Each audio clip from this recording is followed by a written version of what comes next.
libro de Job, capítulo 40, versículos 7 y 8. Dice así: Cíñete ahora como varón tus lomos. Yo te preguntaré y tú me responderás. ¿Invalidarás tú también mi juicio? ¿Me condenarás a mí para justificarte tú? Vamos a repetirlo, 7 y 8. Cíñete ahora como varón tus lomos. Yo te preguntaré y tú me responderás. ¿Invalidarás tú también mi juicio? ¿Me condenarás a mí para justificarte tú? Cierre sus ojos y vamos a pedirle a Dios: Señor, te pido en el nombre de Jesús que traigas revelación de tu palabra, Dios. Que traigas, Espíritu Santo de Dios, una renovación de mi entendimiento, de mi corazón. Que traigas arrepentimiento y un nuevo nacimiento por la predicación. Nos comprometemos a aquietar nuestro espíritu, nuestra alma, nuestra mente y a escuchar tu palabra. En el nombre de Jesús, háblame, Señor. Usa al predicador y háblame. Te lo pedimos, Padre divino, en el nombre de Jesús. Amén y amén. El tema que voy a estar compartiendo esta noche lo titulé Quitando las excusas para alcanzar tus sueños. ¿Cómo se llama el tema de esta noche? Quitando las excusas para alcanzar tus sueños.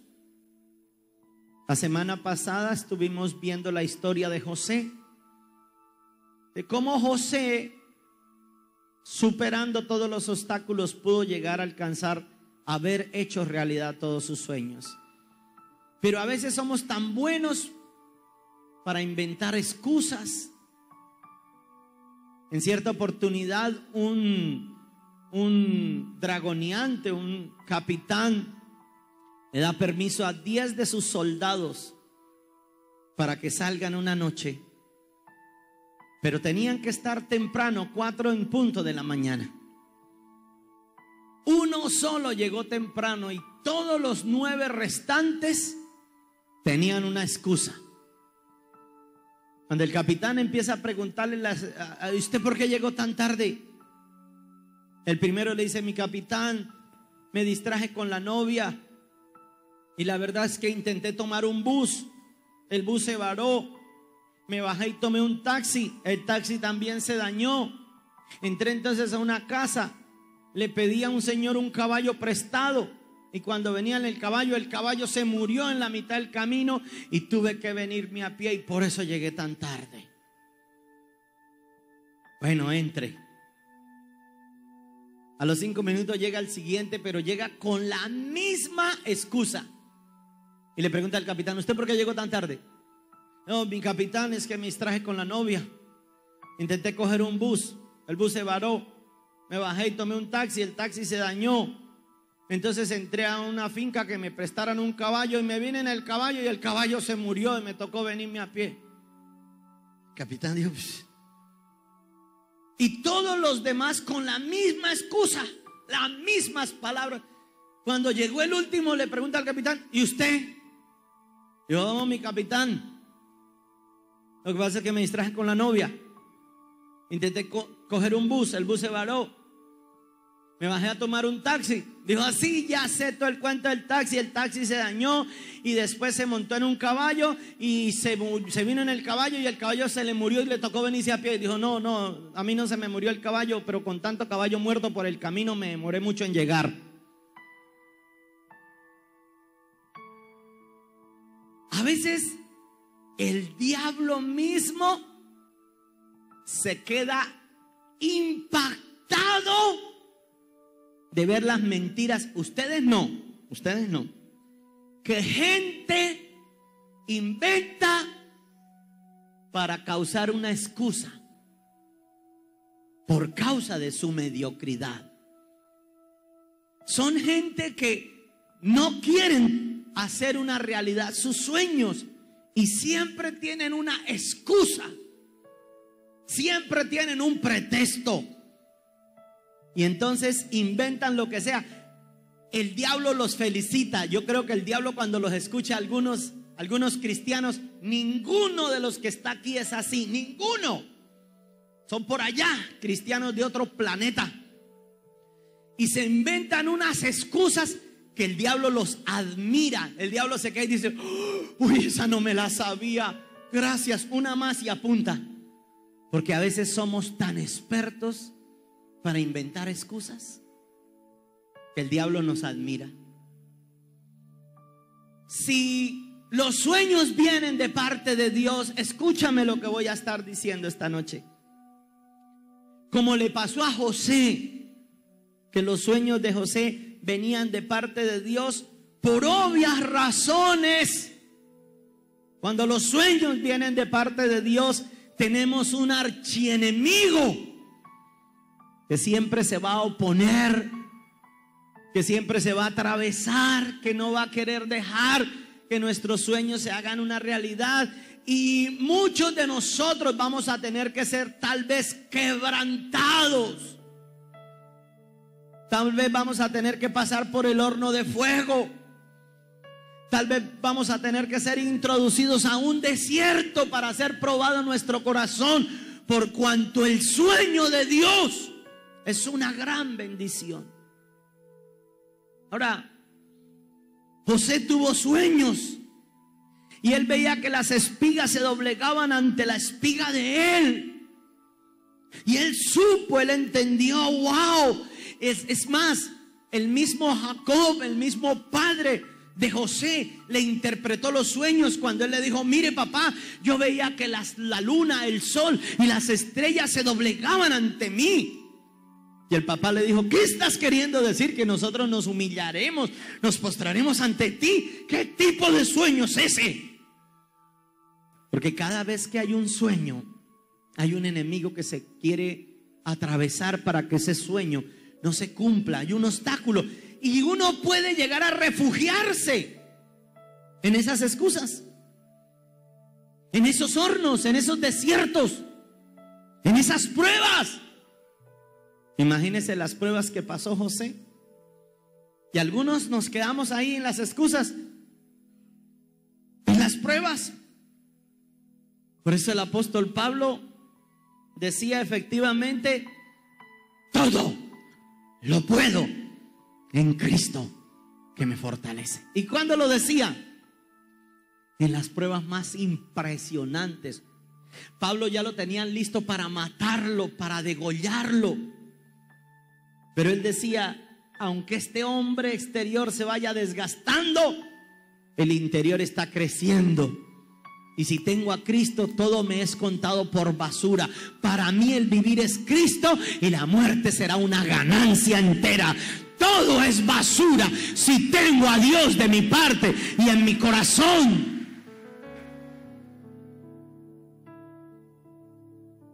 Quiero que veamos las excusas que José tuvo que quitar para hacer realidad sus sueños.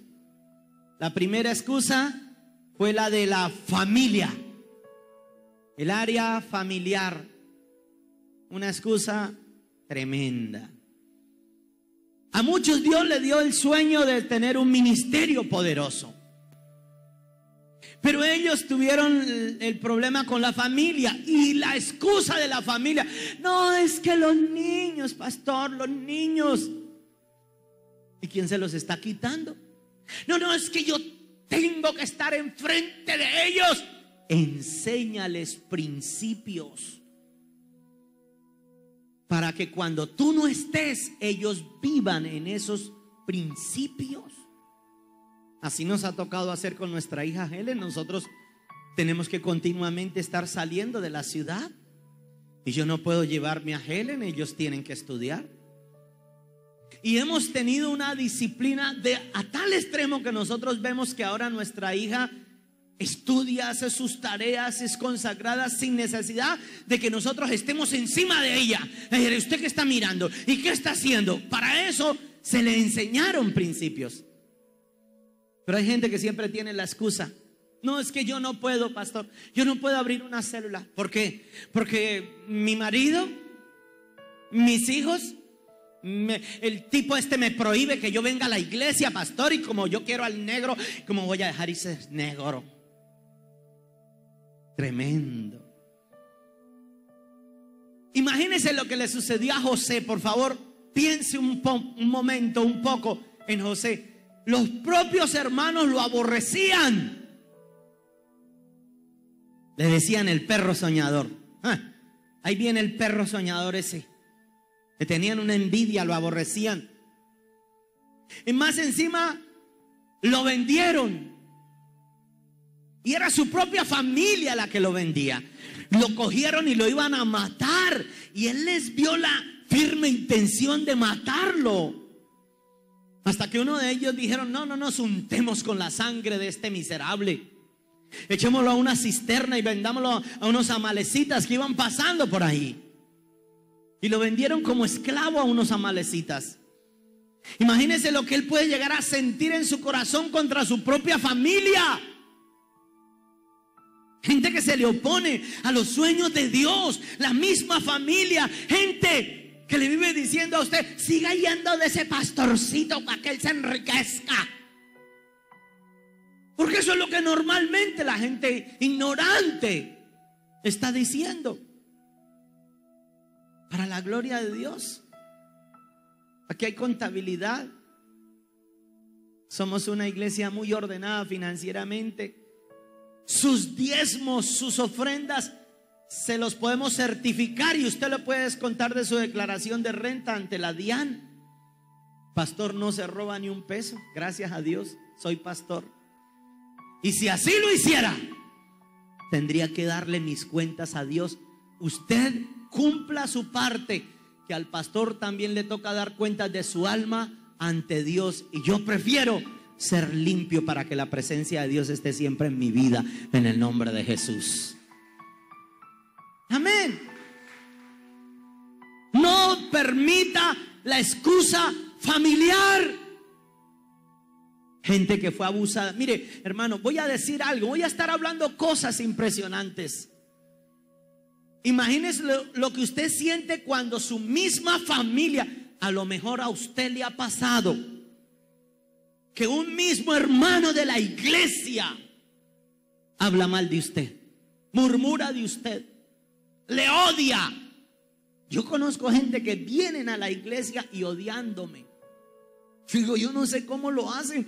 Sangre de Jesucristo, ¿cómo lo harán? Y vienen y lo odian a uno. Yo no les he hecho nada, ni espero hacerles nada, ni los odio, los bendigo para que el propósito de Dios se cumpla en ellos.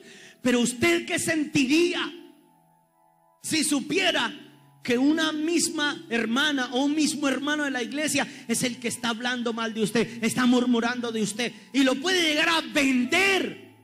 Le tomó fotos viéndolo por allá mal parqueado y le trajo las fotos al pastor para que el pastor lo viera a usted en lo que andaba. Entonces, ¿usted qué va a hacer? ¿Se va a resentir? Pues me voy de esta iglesia. En esta iglesia no hay amor. Porque así hay mucha gente, ¿no? Y entonces los sueños de Dios. ¿Qué tal que hubiera hecho así José? Su propia familia, los hermanos, los hijos de su padre, que eran su propia sangre, lo querían matar, lo querían vender, lo querían regalar, hacer lo que acabemos con ese perro soñador. José podía dejar de haber creído en Dios. Dios, entonces usted me da esos sueños para echarme a mis hermanos encima de enemigos. Si serán de Dios esos sueños, hubiera pensado José. José tenía la certeza que ese sueño que Dios le había dado venía de parte de Dios. Y aunque mi familia se levante contra mí, me importa. Aunque mi padre y mi madre me dejaran, Salmo 27, verso 10, con todo, Jehová me recogerá. Yo le serviré al Señor y Él me dará su promesa. Creo en el Señor Jesucristo y yo y mi casa seremos salvos. Dele ese aplauso al Rey de Reyes. Amén. Quite esas excusas familiares. Yo he dicho que tengo que traer la mujer que un día dio testimonio. Esta mujer se venía para la iglesia y pudo encontrar que el marido tenía un adulterio. Y ella le dijo: de razón que no va a la iglesia por su adulterio. Y se agarraron. Y el tipo dijo: eso fue que el pastor ese le chismoseó. Usted no me vuelve a ir a esa iglesia. Y llegó un día todo borracho. El tipo era un jugador de béisbol. Y un día cogió el bate, llegó borracho y cogió el bate y se paró en la puerta de la casa y le dijo: usted, si va a ir a la iglesia, la mato, prefiero matarla con este bate. La mujer le dijo: así están las cosas. Dijo: así están las cosas. Dijo: mire, si me va a matar, apúrele porque me está cogiendo el tarde para la iglesia. Si no me va a matar, quítese de ahí, porque nada ni nadie me separará del amor de Dios en Cristo Jesús, Señor nuestro. Cuando el hombre vio esa decisión, dijo: espéreme, yo me voy entonces con usted para la iglesia. Usted no puede permitir las excusas familiares. No lo permita en el nombre de Jesús, para que los sueños de Dios, mujeres que han soñado con tener el hogar más bonito y el diablo las ha truncado, Dios se lo dará. Permanezca fiel, venza esos obstáculos. Que Dios, tarde o temprano, dice la Biblia, los ojos de Dios están sobre los fieles de la tierra y Dios lo hará. Dígale a su vecino: Dios me hará realidad mis sueños. Dígaselo a alguien así. Dele ese aplauso al Rey.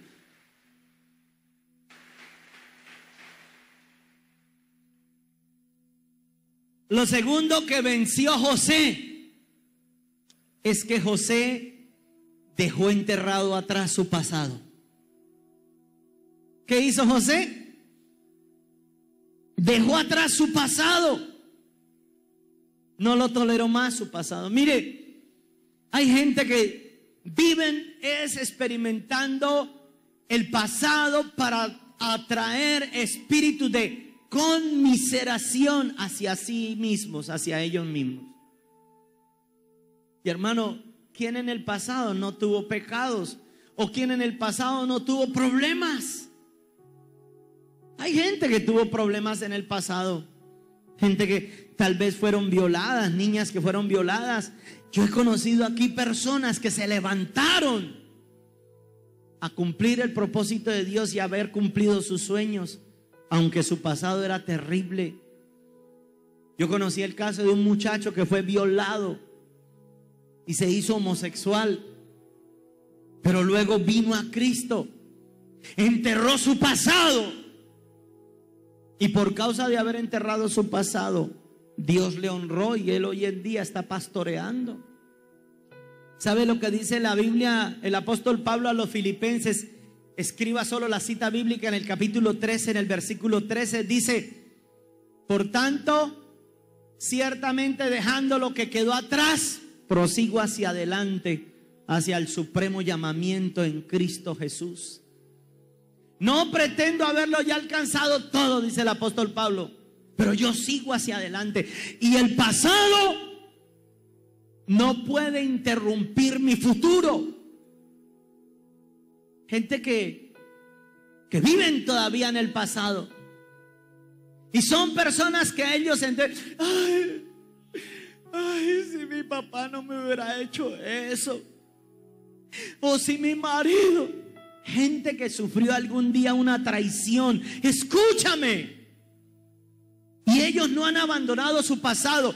Fueron traicionados y ahora viven con otra persona. Entonces, con la persona que viven ahora, ellos creen que esa persona les va a hacer exactamente lo mismo que les hizo la otra.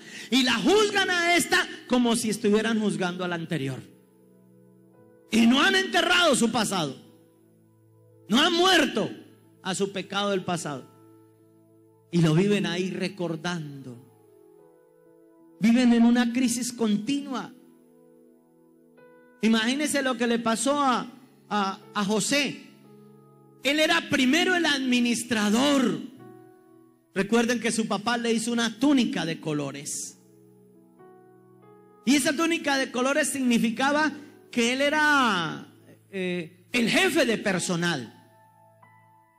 Porque su padre tenía 12 hijos y no dicen las hijas, pero ahí había unas hijas que no se mencionan, solo se menciona a Dina. Pero él era el jefe de personal, él le tenía que entregar cuentas a su papá, él era el administrador, él era el que le daba las ganancias. Y de ser el jefe, el mismo personal lo cogió y lo venden como un perro. Imagínense si él se quedara entonces en su pasado. Ay, yo era el jefe. Ay, yo era el administrador. ¿Cómo me fueron a hacer esto? No, él se levantó. Dice las escrituras que en casa de Potifar, aunque llegó siendo como un esclavo, él hacía todo como para Dios y la gente veía que Dios estaba en él. Él podía darse a la derrota. Después de ser el administrador, ahora ser un esclavo. No, yo mejor me quiero morir, podía haber dicho. Pero no, nunca se dio a la derrota. Él nunca se quedaba en su pasado. Voy a buscar un futuro mejor. Voy a buscar una oportunidad. Dios me la abrirá esa puerta. Imagínense que en un solo día se acostó. Después de ser el administrador, el príncipe, al siguiente día pasó a ser un esclavo. Pero no se quedó en su pasado. Daba siempre lo mejor. De él salía lo mejor. Hay gente que tiene su pie anclado al pasado, como los elefantes. Las crías de los elefantes, cuando son crías, cuando están chicoritos, ¿sabe cómo hacen para educarlos? A ellos les amarran un grillete, clavan una estaca. De modo que el elefante, cuando está pequeño, como es hiperactivo, intentan huir, intentan correr y no pueden. Y por años, mientras el elefante crece, él está anclado su pie, hasta que él deja de luchar, deja de creer y se queda esclavizado. Luego ya crece el elefante y le ponen la misma lastre, el mismo bola, tal vez la misma estaca. Pero ahora el elefante tiene la fuerza poderosa para una sola patada, ¡bum!, arrancar medio pedazo de tierra si quiere. Sin embargo, no lo hace. ¿Por qué? Porque su mente se quedó anclada en el pasado, lo que le hicieron desde niño. Tal vez su condición económica de niño fue difícil y por eso usted no puede creer en los sueños de Dios, que Dios lo va a bendecir, que Dios lo va a prosperar, que Dios lo puede llevar a un buen barrio, a una tremenda casa, a un gran vehículo. Y la mente de ellos está atada a su pasado. No creo que hayamos nacido para eso. No creo. Y se mueren en su pasado. José murió a su pasado y esperando que Dios cumpliría todos sus sueños y que haría realidad todos sus sueños. En un solo día Dios puede pasar de tenerte siendo un esclavo a ser el Señor de toda la tierra. Así como en un solo día pasó de ser el príncipe a convertirse en un esclavo, Dios en un solo día hará un milagro en tu vida. ¿Cuántos esperan ese día? ¿Sabe que a José le faltaba renovar un poquito la mente? Porque él tenía sus sueños, Mas sin embargo él no sabía cuándo era el día, y el día que le tocó no estaba preparado. Por eso tuvieron que llegar los guardias de Faraón y le dijeron: